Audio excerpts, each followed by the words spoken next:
Oggi venerdì 7 agosto Vita Mazza ha inaugurato il comitato elettorale. Sì, il comitato elettorale questa sera è stato inaugurato con molto entusiasmo. Molti partecipanti, molti sostenitori, molte le persone che hanno contribuito alla creazione di questo gruppo politico, un nuovo progetto politico per Siculiana che punta essenzialmente sui giovani, sulle loro capacità, sulle competenze per una rinascita reale, seria e fattiva del Paese. Come nasce la sua scesa in campo? La mia scesa in campo nasce dopo una lunga e attenta riflessione. Dopo 5 anni come consigliere di opposizione e come capogruppo ho deciso finalmente di mettermi in discussione in prima persona, spinta principalmente dalla voglia di tanti amici e sostenitori che hanno pressato affinché questa cosa avvenisse. La lista si chiama Viviamo Siculiana, da chi sarà composta? La lista sarà composta da molte donne, ci sarà quindi una particolare attenzione verso le donne. Credo molto nel ruolo, nella capacità della donna, quindi l'idea di amministrare il comune con il senso del buon padre di famiglia, che in questo caso dico col senso della buona madre di famiglia. Sarà composta anche da altri giovani, professionisti, imprenditori e tante altre persone che hanno deciso seriamente di dare un contributo per Siculiana. Quali sono le emergenze e le problematiche di Siculiana? Diciamo che le emergenze e le problematiche di Siculiana sono tante, a parte lo stato oggettivo di degrado e di abbandono in cui in questo momento versano le strade di Siculiana, non soltanto il centro abitato, il centro urbano, il centro storico, ma anche la frazione di Siculiana Marina.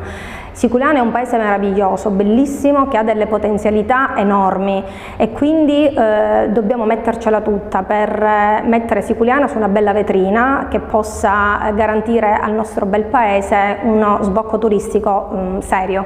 Quali sono i punti salienti del suo programma elettorale? Allora, i punti salienti sono sicuramente lo sviluppo turistico, ma un serio sviluppo turistico. Bisogna partire dalle basi, non siamo nelle condizioni di fare promesse, noi non siamo portatori di promesse, di programmi elettorali stratosferici, fiumi di parole, siamo per i fatti, per la concretezza, quindi dobbiamo partire dalle basi. La base significa che Siculiana ha bisogno di una ordinaria amministrazione, prima va ripulito il paese, va data una veste decorosa e dignitosa al paese, e poi da questo momento in avanti possiamo iniziare a sviluppare i punti salienti del nostro programma.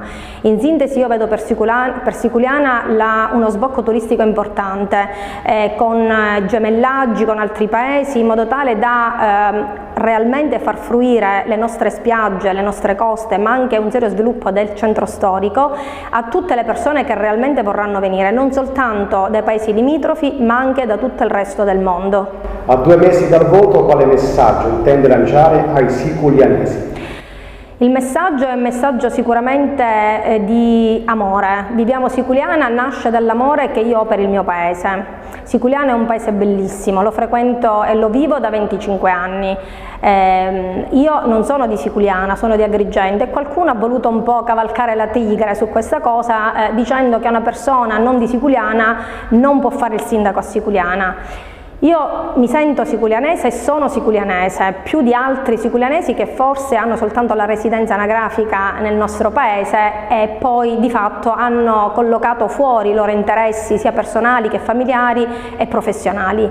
Io ho investito tutto sul mio paese. Qui ho creato il mio studio professionale, qui ho creato la mia famiglia, la mia casa, il mio lavoro e noi viviamo di questo paese, i miei figli crescono, vivono e vanno a scuola nel mio paese, quindi sono siculianese e mi sento onorata di essere siculianese, quindi spero con l'impegno, con l'amore e con la passione che io ho messo e che metto ogni giorno nel mio lavoro di riuscire con la mia esperienza e con le mie competenze a riportare il lustro a Siculiana e a ridare la dignità ai siculianesi che forse da molti anni hanno un po' perso a causa dello stato di abbandono in cui versa il paese.